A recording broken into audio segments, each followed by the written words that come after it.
We have an election of the bishop, and the 12th bishop of the Episcopal Diocese of Utah shall be, once ordained and consecrated on September 17th, the Reverend Phyllis Spiegel.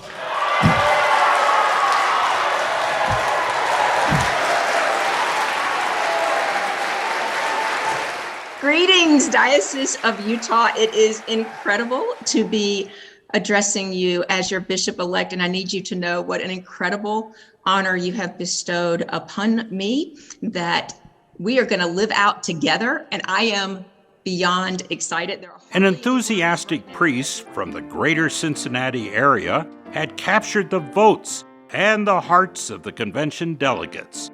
A new bishop-elect and a new chapter in the 155th year of the Episcopal Church in Utah. I was thinking about that the other day on a walk, and as I began to read Bishop Tuttle's book, to find myself in the line of ministry that began with coming out much different modes of transportation than I had coming in my car as I drove forth from my home place in Virginia. I was struck with this feeling of both humility in the sense of standing in the place of doing ministry where such great ministry has been done before, but also with the excitement that God is always working so far out in front of us.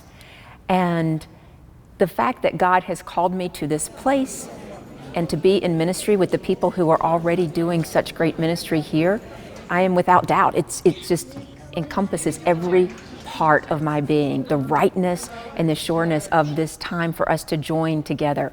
So between what has been and what will be, I think I'm filled with the most incredible excitement I have ever felt in ministry. The bishop search had been a long process. The pandemic delayed the search for almost a full year. However, the delay did not diminish interest when it came to the Reverend Phyllis Spiegel. The diocesan profile showed her that Utah was what she had prayed for. She saw that we were a diocese of outreach and building bridges. We also knew the modern church had a lot to work on, hard issues. For example, systemic racism and white privilege were now top-of-mind topics. She addressed those in the meet and greets in early April of 2022. I spent COVID doggedly digging into it. I've read more books than you can possibly imagine because everyone teaches me something different about either my white privilege or the perspective of someone who does not have white skin. And I need to hear it all because I go with me wherever I go.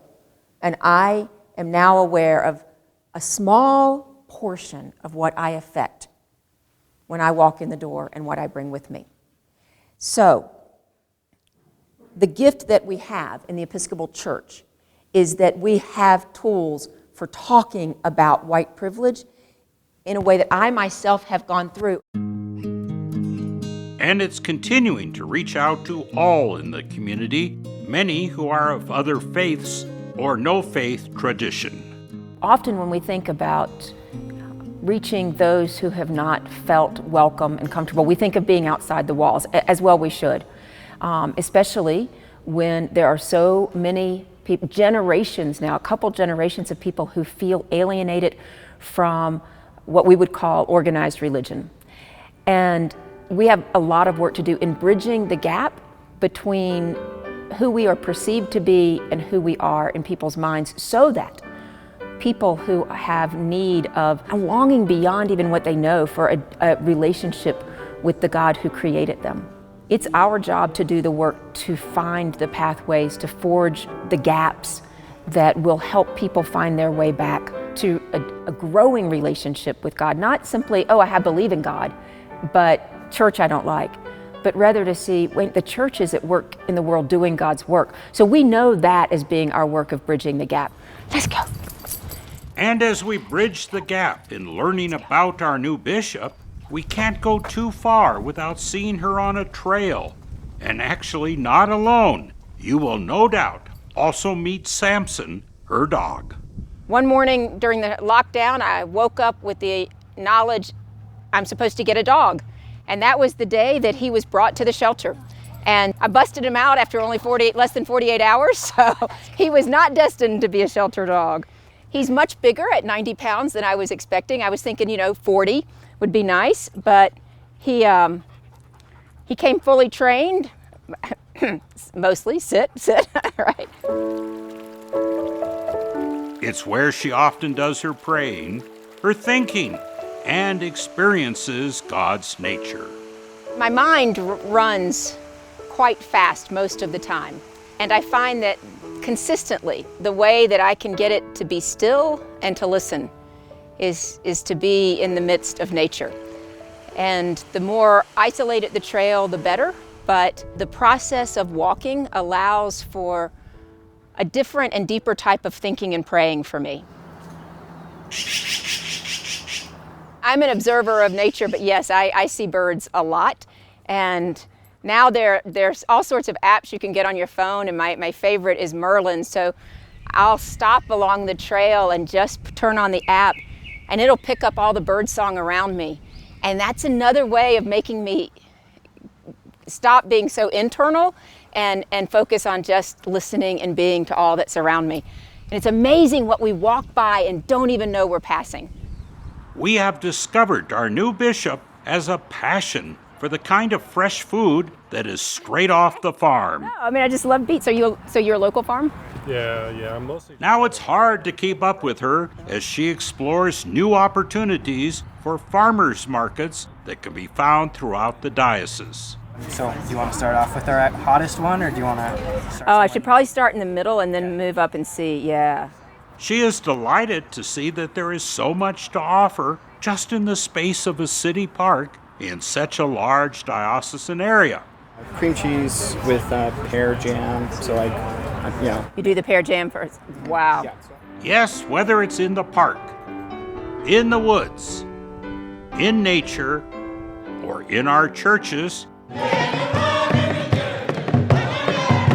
most importantly, we know there is such a foundation of love for the people of the diocese in our church, in our outreach. It is that foundation that called her to take a lap around the giant diocese to pray and chat with people from each of our congregations, not in formal visits, but in yards and under the trees of our churches, informally in the shadows of the church buildings, such as here on the far east side of the diocese in Vernal, and with Samson at her feet. She got to know the faces that she would remember at the consecration. I'll be able to go back through and just think about people and remember the stories of the churches, and it's changing me already. I won't arrive at the day in the same way as I would have if I had just walked in and then started forming relationships. Yes, gathering stories at our nearly 24 churches, such as at the historic St. Elizabeth's in White Rocks. Knowing people is really important to me. People's stories are really important to me. It was a heart and soul that swelled with the Holy Spirit.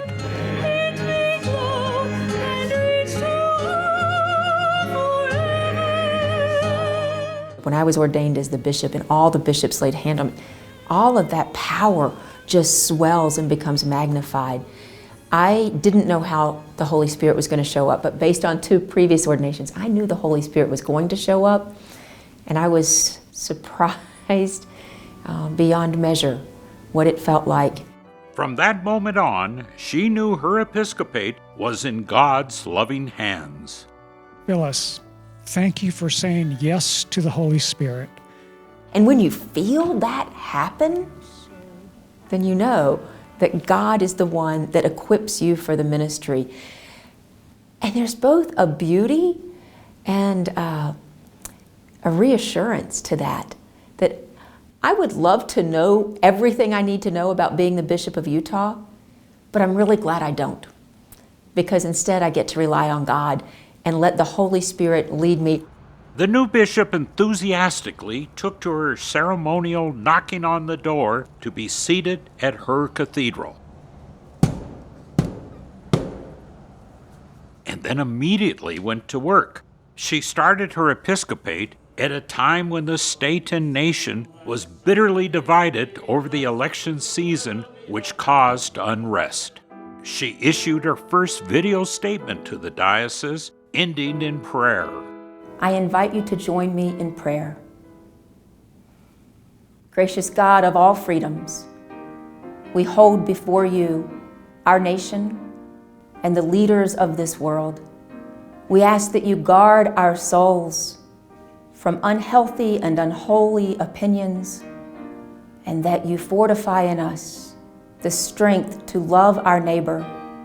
There was no doubt that she would speak out for social justice and for those in need. There was hardly time to settle in. She would quickly lead. She knew she had to respond to the senseless hate crime and gun violence against the marginalized at a club in Colorado. She held a vigil in front of the Episcopal Church Center of Utah. What does the Lord require of us? So perhaps tonight, I think the Lord requires of us to be vulnerable ourselves, to maybe lift up our voices even when we aren't sure what to say. I think the Lord requires of us this night to cry, to think about families gathering at Thanksgiving tables, not even being able to imagine how they will put a bite of food in their mouths because their hearts are broken.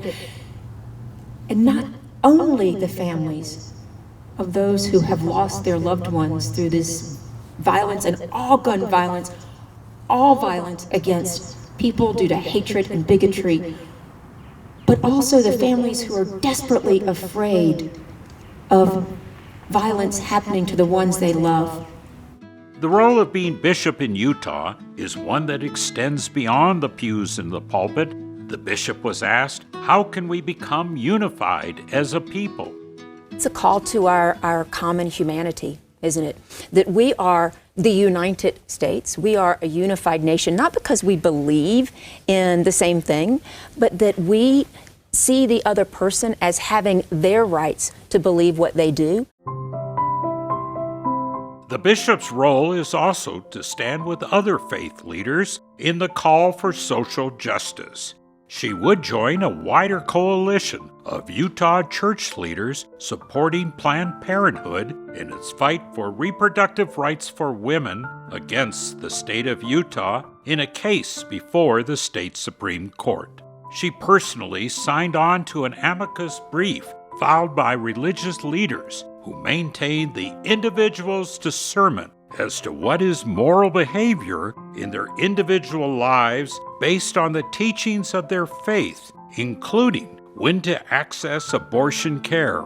The brief cites Episcopal General Convention resolutions, including the 2018 resolution, which expresses the will of the Church is that equitable access to women's health care, including women's reproductive health care, is an integral part of a woman's struggle to assert her dignity and worth as a human being.